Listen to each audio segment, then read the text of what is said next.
Hi, everyone. Judge Andrew Napolitano here for Judging Freedom.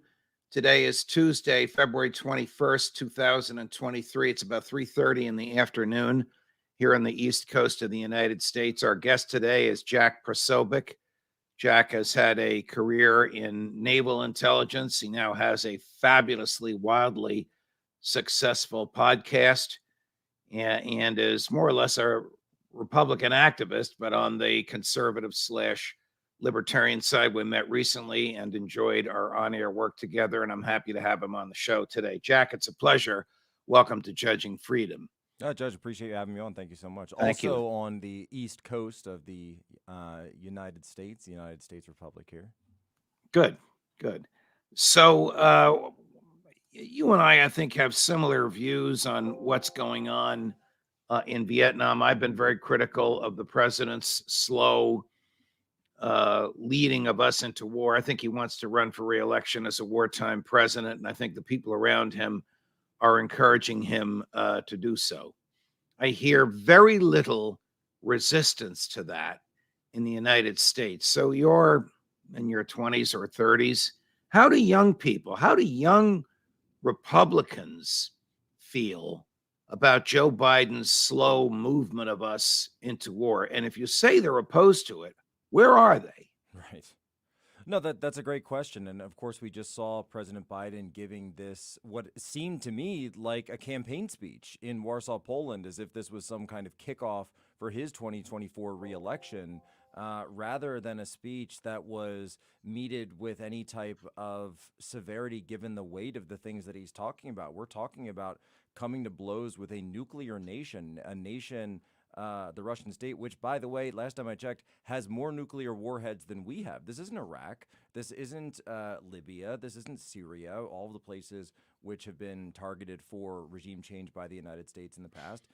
This is Russia. This is a country that we can't exactly just push them around the way that we've done for so many other countries. And to think that we're not going to have some kind of response by them, I think, is foolish at the end of the day. So when you see the pageantry and the theatrics of this massive speech in Warsaw, coupled with the fact of Putin responding very directly and saying, look, we are coming to reject the START treaty because we don't think you're operating in good faith. We are going to place our nuclear weapons on combat readiness, on combat duty, so we're firing up the nukes, and we are going to point out that we blame you for not only starting the war, but also prolonging the war to this point. When I talk to people, and just to answer your question real quick, I do get a sense from some people that folks maybe in the military that are just kind of wrapped up in it and saying, hey, we're defending freedom, we're doing the right thing. But I do get a sense from folks that remember Afghanistan, that remember Iraq, that remember these crusades that we've sent our military on. I've got a friend who's deployed to Iraq 4 times. He's still in. And, we talked to him and say, deployed to Afghanistan for 4 times. And said, well, then, what's the point? What was the point of all that if we're just going to turn tail and leave at the very end, spending 20 years of blood, sweat, and treasure only to turn it over to the people that we said we were fighting the whole time? All right. So the last time Congress gave Joe Biden a blank check, first it was 40 and then it was another 60 as a blank check for $60 billion with a B dollars. He's wasted, in my view, I suspect in yours, he's wasted $50 billion of it. Congressman Thomas Massie in the House, Senator Rand Paul in the Senate, each proposed the same amendments to this legislation, which would have added an inspector general on the receiving end of these billions to make sure that the money's going into the right hands. From your own military experience, the inspector general in Afghanistan famously couldn't find $100 million. He reminded us of that the other day, now the former inspector general, when he said we need one now. So why no, in your view, serious national debate? Because I see this as the beginning of the way Vietnam began. You weren't around at the time. I was, and I was of draft age at the time. Why no serious national debate about do we or do we not want military equipment, American cash, and American human beings on the ground? Why not even serious debate in the Congress. Why not even an inspector general? Why this rush to give old Joe $100 billion to spend however the hell he wants? Look, I'm just going to say it that this is something where I agree with Massey. I agree with Senator Paul. I don't think there's much of an opposition party right now. Certainly not on this issue. I think the Republicans haven't even given time to actually present any critical questions whatsoever. You might hear them pay lip service to it every once in a while, but for the most part, you're not hearing anyone ask these questions about why are we sending. And this, by the way, to answer your question on young people, one question I have heard a lot this week is why are we sending tens of billions of dollars over there when we've got trains derailing in the Midwest, full of chemicals with toxins being released and then controlled burns going off into our communities, these parts of America that we're just supposed to forget about. It's flyover country, and yet we're also told at the same time we got the president over there that he's defending the most important thing in the world as if that affects anybody back home. It doesn't at all. And the So, Republicans, though, so seem how to be does the completely fine average going young along with how this. does the average young professional, college educated, traditional or conservative leaning instincts feel about this? They don't have to worry about the draft. Do they just not care that Biden may be dragging us into a war without the consent of the Congress? I mean, here's a president who has authority to spend $100 billion. Congress hasn't declared war on Russia. It can't under the law because Russia poses no military threat to us whatsoever. But the same Congress that can't declare war is willing to spend $100 billion on the war with no serious, meaningful debate. Now, mutual friends of yours and mine were at the anti-war rally in Washington, D.C. This Sunday. There were as many speakers as there were people in the rally, almost.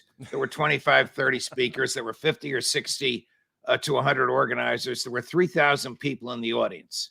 I am told the audience was half over 65 and half under 25. Where is the bulk of youth in America on this issue of war? I guess they don't care. It's very interesting. You're kind of so where are the millennials? Where are Gen X? And I understand Gen X doesn't necessarily have the most political activists out there, but for millennials, that is a good question. You could say millennials are finally with their families, but most millennials aren't even having families, so that's a huge issue for it as well.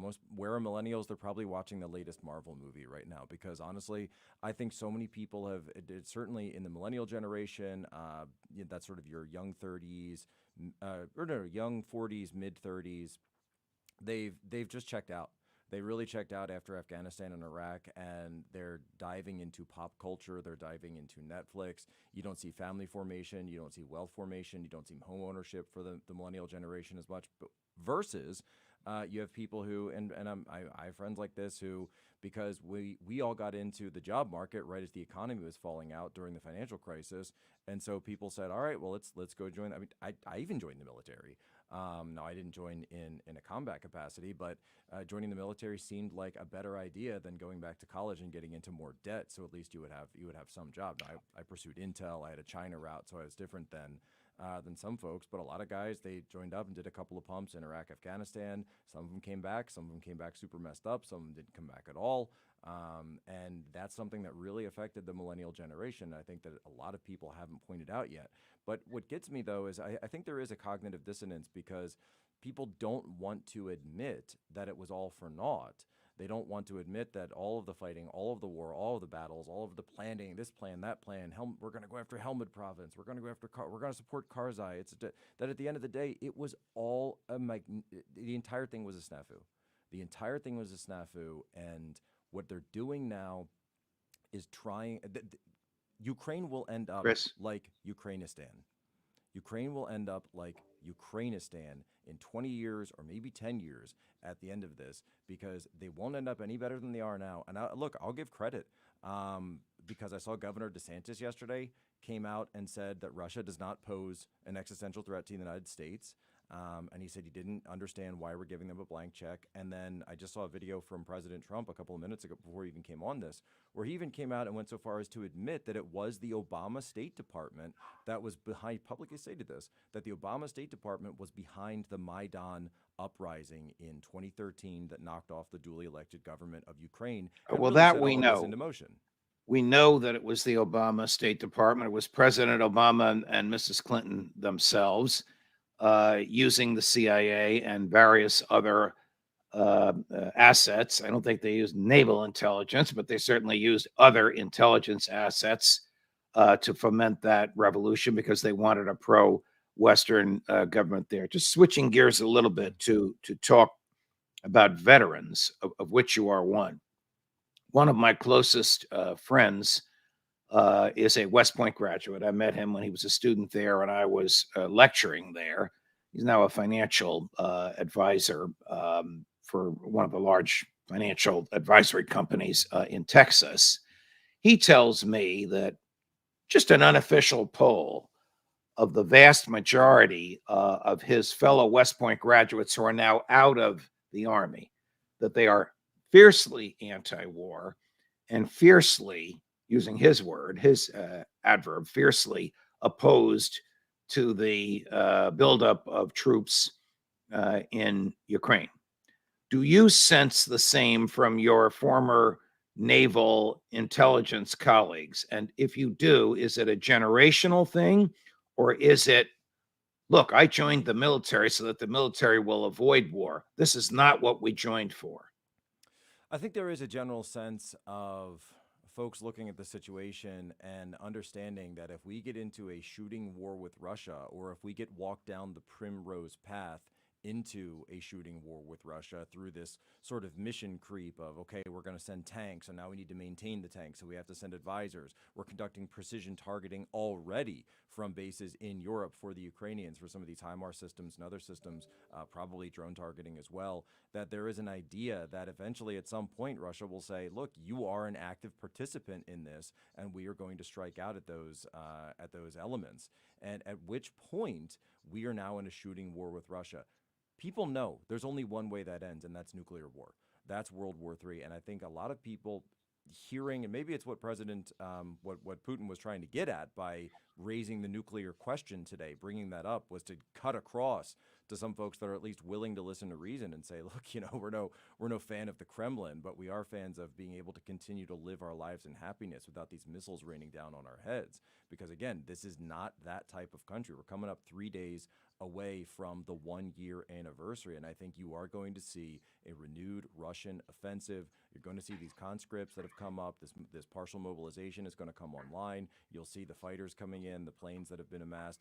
And I think it's a huge message to the West that they mean business, and they don't want this Western NATO force on their border. Why is it that my dog Chris here is trying to get in front of the camera?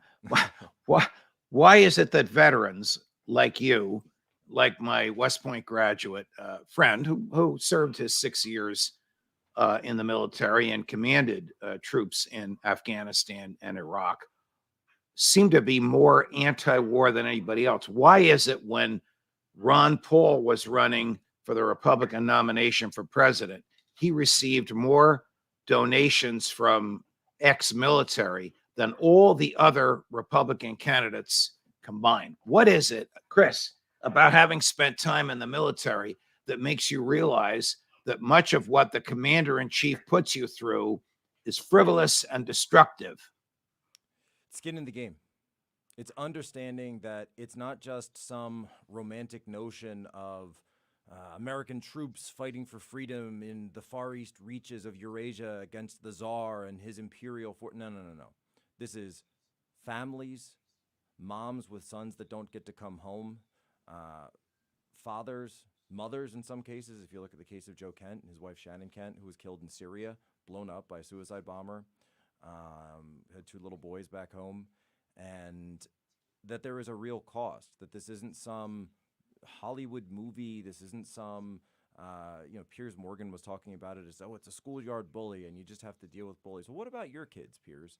You really want your kids going into war in Eastern Europe, the same place where, and my family's Polish, right? We understand the wages of war and what that does to a country, what generational destruction that it does to a country. If you want to open up something like the Eastern Front of World War II, which was fought on this very ground, one of the most destructive wars, the most destructive theater of that war in human history. When you look at some of the battles, the Battle of Kursk, Battle of Stalingrad, the Battle of, et cetera, et cetera, battles of the Donbass, battles of the Dnieper that were fought in World War II there.